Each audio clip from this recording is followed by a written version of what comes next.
大家好, I'm Nathan Rich, aka 火锅大王. Today I want to talk to you about this situation with Sunyang, the professional swimmer from China. I'm sure you know by now that Sunyang has just recently been banned for 8 years from participating in swimming events. A lot of what I'm seeing on the internet says that, oh, he's a doper, which is actually quite disingenuous because he's not even being accused of doping. He also recently announced that he will be appealing the decision. And so I am making this video for Sunyang's legal team. Please take a look.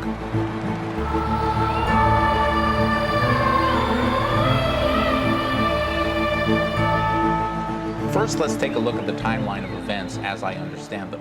This is based off of testimony from Sunyang, video footage, testimony from other people. So this is not 100% accurate, but this is the best that we can do being so far away from the situation. When he was 16, he was prescribed a drug for his heart condition. This drug was not banned or forbidden for any professional athletes anywhere. In his career, he got approximately 180 blood and urine tests. Now, the trouble with Sunyang basically started when he was 21 years old. He got rear-ended by a bus driver, and then it turned out that he didn't have a license when he was driving. He went to jail for a week, and this event is actually really important because if you look into the details of when he was in jail, you can see some of his psychology and his mental state. Sunyang refused to eat any of the meat products provided. Sun was worried that chemical additives typically added to meat could interfere with his health or later doping tests. Think about the level of paranoia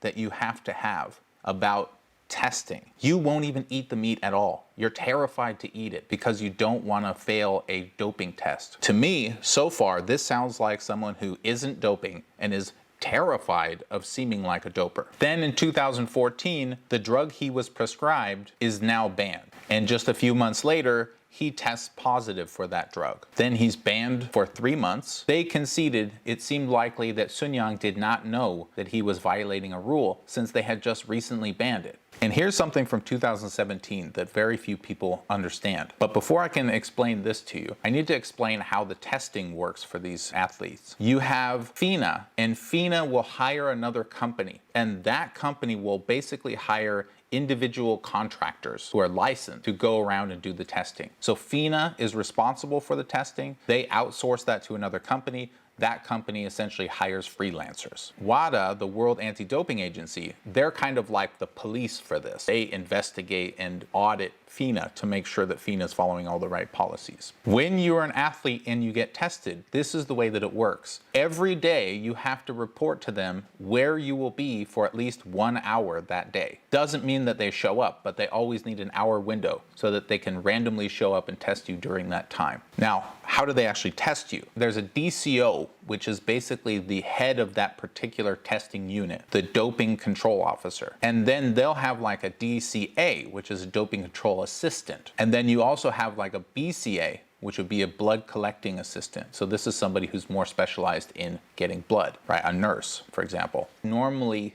2 people will be doing the testing. In 2017, he is tested by a DCO and a DCA. The DCA, the assistant, is a particular lady. At the time, they don't get along with each other, and he formally complains that this lady didn't have the proper identification, didn't have the proper authorization. It's not exactly clear, but he made a complaint saying this lady wasn't properly prepared. Right around August 20, 2018, Sunyang was drug tested, and he passed the test. Then, here are the events on September 4th, 2018. This white area, this is the availability hour that he gave them. He told them that between 10 and 11 at night is his availability hour, and he'll be at an athlete's villa. This doesn't mean that he was expecting a visit that day. Every single day he needs to provide them with an hour. On this particular day, 4 testers came, a DCO, a DCA, a BCA, and someone else. They arrive at 10:02 p.m. Sunyang is not immediately available. He arrives at 10:58 p.m. and then they all go together to this clubhouse where they're going to do the testing.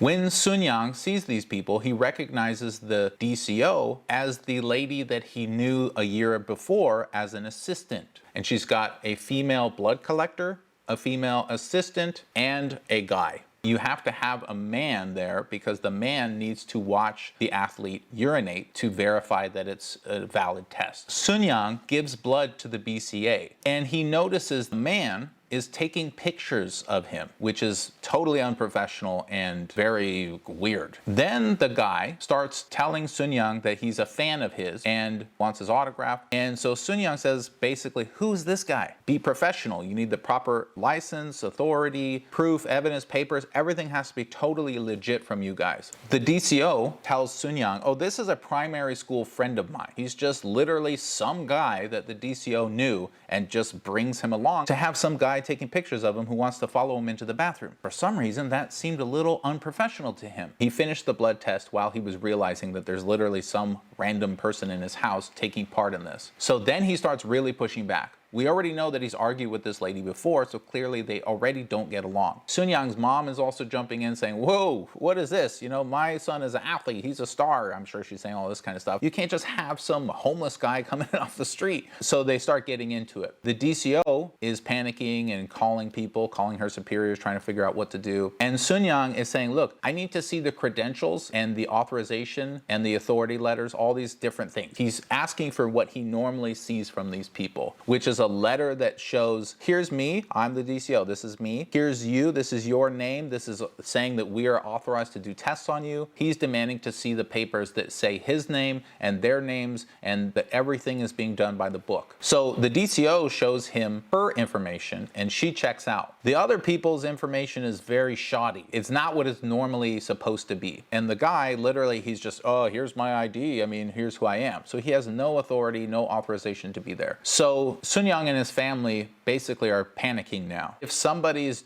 doing these tests that's not authorized, you're opening yourself up to a huge amount of legal risk. So Sunyang is sending the pictures that the DCO is giving to him to his doctor, to the leader of the China Swimming Association. He's calling the Kezhang Association. He's calling everyone he knows, calling his doctor. His doctor's calling another doctor. They're calling the head of the hospital. They're calling everybody to find out, what am I supposed to do? They're not prepared. They have some guy. They don't seem to have the normal thing that they bring with them. Somewhere around 11:45 at night, according to Sunyang, and I haven't seen this confirmed or even denied by the other side, but according to Sunyang, the DCO agrees to give him the blood and say, okay, fine, here, you can take the blood. There are 2 vials of blood that they took from him. And this is one very important thing for any follow-up cases, maybe for the appeal, although the terms of the appeal are quite strict. But Sunyang says he offered to wait with them while somebody else can show up who's properly authorized. And the DCO turned it down. So at this point, Sunyang is saying, I'm not giving you the urine test. And he's saying,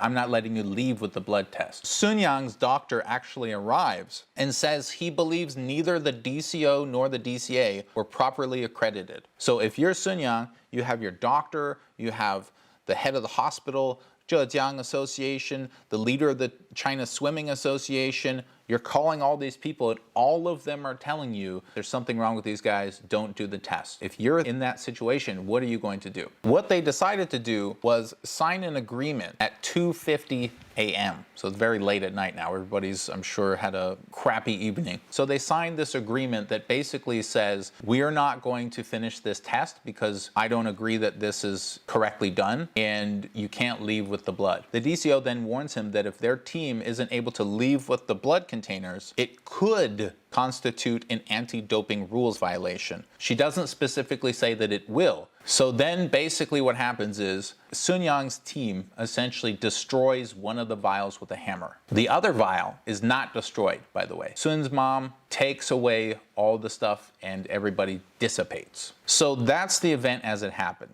No one is actually accusing Sunyang of doping. He's accused of destroying this blood sample when it shouldn't have been destroyed. So that was September 4th. In January, there's a FINA panel. FINA doesn't do the testing. They hire another company. And they also don't do these investigations. They hire some people on a panel. and those people do the investigations and submit the results to FINA. That panel, who was 3 people, Robert Fox from Switzerland, Farid Ben Belkacem from Algeria, and David Lech from Canada. Robert Fox is the actual chairman of the panel, so obviously they're taking this pretty seriously. And the FINA panel says, Sunyang has not committed an anti-doping rule violation. IDTM, who's the testing company that hires this group of testers, that FINA hires, had breached several rules, including failing to produce authorization letters and a nursing license. And Sunyang was warned that he took a huge and foolish gamble by smashing the 1 vial of blood. And they concluded that the BCA was not qualified. And by the way, neither the DCA nor the DCO even showed up for this. So it seems like they knew that they had screwed up. So FINA accepts the ruling, but WADA, they're described on that day as furious. Here in March, WADA says, yes, it has filed an appeal. And then here on the 15th of November, 2019, we finally have the hearing. I've watched the entire thing. It's about 2.5 hours long. It's excruciatingly painful to watch. There's a number of problems with it. The number one problem that any Chinese-speaking or English-speaking person can determine immediately is that the Chinese translator that they have is absolutely horrible. The worst translator probably in the entire world. They have a guy who's won 22 gold medals, basically on trial for his entire career, and all they could find is some lady who barely speaks either language. Sunyang doesn't understand what they're talking about almost at all. On the 19th of November, it was revealed that the guy who was taking pictures of him, he's actually just a construction worker that knew the DCO. And just a few days ago, they released the verdict. Sunyang is banned for 8 years from participating in sporting events. So how did they get this 8 years number? It seems extreme given the circumstances. I watched the court case, I've listened to testimony, I've watched videos, I've read articles, I've done a lot of research, and I'm going to show you exactly how they got to that number and what I think can be done about it. So this is the Court of Arbitration for Sport release. It says he violated Article 2.5 of doping control regulations, tampering with any part of doping control. He is not being accused of doping. So why is it 8 years? Well, this says in 2014 he was found guilty of his first anti-doping rule violation. So in accordance with Article 10.7.1 FINA doping control, an 8-year period of ineligibility has been imposed. So here's what Article 10.7.1 says. For your second anti-doping rule violation, the period of ineligibility shall be the greater of. So whatever's the maximum of these 3 things. We don't have to talk about the first 2 because they're not the maximum. So it's the third one. 2 times the period of ineligibility otherwise applicable to the second anti-doping rule violation, treated as if it were a first violation without any discounts. Double the normal amount for this. What's the normal amount for a violation like this? So to find that out, we have to go to DC 10, sanctions on individuals. The period of ineligibility shall be 4 years. Okay, so 4 years doubled is 8 years. Unless the athlete or other person can establish that the anti-doping rule violation was not intentional. So this is something that I'm sure lawyers are focusing on, because it doesn't seem like this was an intentional violation to me. To me, it sounds like these people came, didn't have their stuff together, it wasn't being done professionally. All these people he was calling, these professionals, were telling him to abort, and so he panicked and aborted. That's what it sounds like to me. There's still a lot of room for legal interpretation here. Sunyang will appeal it, and the grounds for appeal include an unfair hearing, which, to me, this is very unfair because he didn't understand what anyone's saying. Basically, Sunyang's point, when he can finally get pieces of it across, because he can barely understand anything that they're saying to him because the translator is so horrible, basically his point is, I'm just an athlete. These people came to me. They didn't have the normal paperwork that they usually have, and everyone that I called told me to abort this thing, so I tried to abort it. That's basically his defense. After that, they start calling in other people, and they talk to a WADA person. The lawyers and this WADA guy get into the technicalities of, well, WADA has these rules, and then they also have these best practices. And this court establishes that those people had followed the minimum rules and that they had some paperwork, but they hadn't followed the best practices. But as far as WADA is concerned, well, too bad, you know, we did the bare minimum. So if you listen to the translation problems, there are just tons of them. Are you at tab 5? 是的， Yes, I do. If this girl can't even figure out how to say, yes, I am, and instead says, yes, I do, how do you think she's going to translate this question, for example? You've asked for a public hearing, Mr. Sunyang. You've filed no less than 8 witness statements. What we want to hear from you today, this morning, in direct examination is a very summary account of some events which took place in September 2018.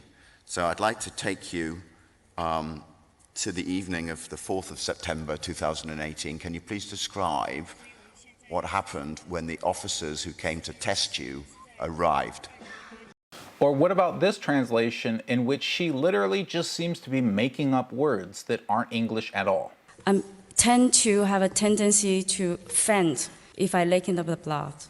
So the WADA guy earlier on talked about customary actions, basically what's the normal thing that happens. And he's then asked this question. You know, if IDTM has produced or WADA has produced any regulations or rules or document that attests, that confirms the practice from IDTM.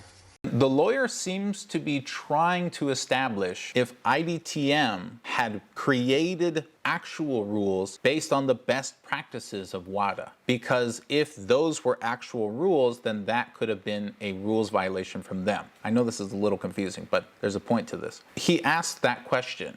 And the answer WADA gave, to me, opens up potentially a new defense. We evaluate the practices of international federations and national anti-doping organizations. We did conduct an audit of FINA recently, and this practice did not come up as an issue whatsoever.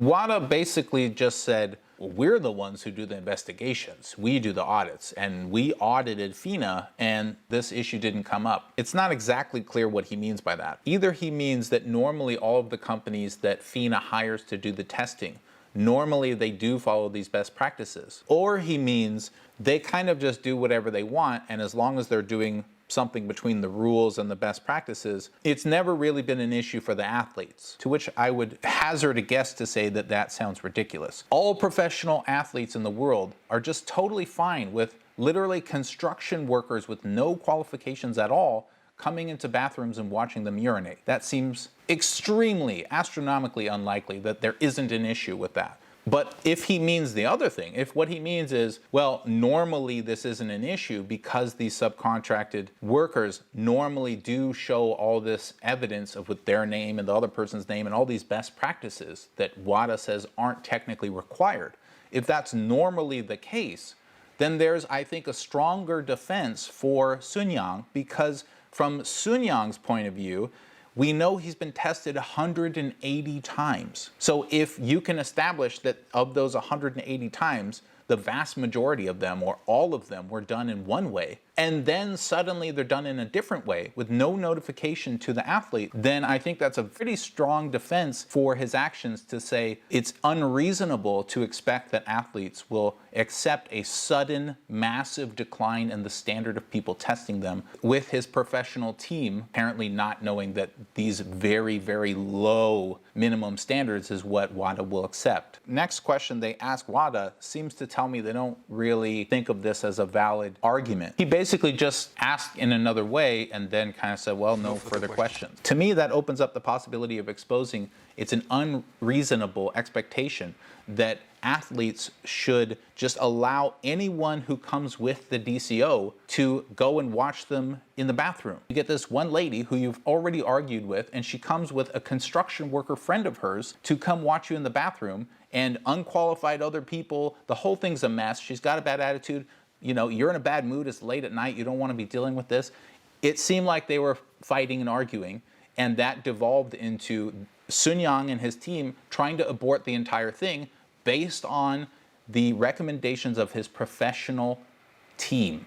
Everyone he talked to and called said the same thing to him. And I don't even think anyone's disputing that. So the question is it just to ban someone for 8 years when it is absolutely proven and not even contested that the people showing up were not all qualified, and there's no reasonable doubt that he's clean because he was tested very shortly before and very shortly after, and he's totally clean. So No one's accusing him of doping. They're only accusing him of violating the doping control. And the doping control, they themselves barely scraped by on the incredibly low standards that WADA holds as their minimum, which is essentially anyone can show up to your house, they have a piece of paper that doesn't identify them, doesn't identify you, and just you're expected to follow what they tell you to do. If I were a lawyer in this case, I would take a look at appealing based on unfair hearing, because it's very clear to anyone with eyes that Sunyang does not clearly understand the questions. He answers questions they didn't ask. The translations are just absolutely horrible. That's the first thing I would do. Then I would go after reducing the base 4 years that Sunyang would otherwise get for this infraction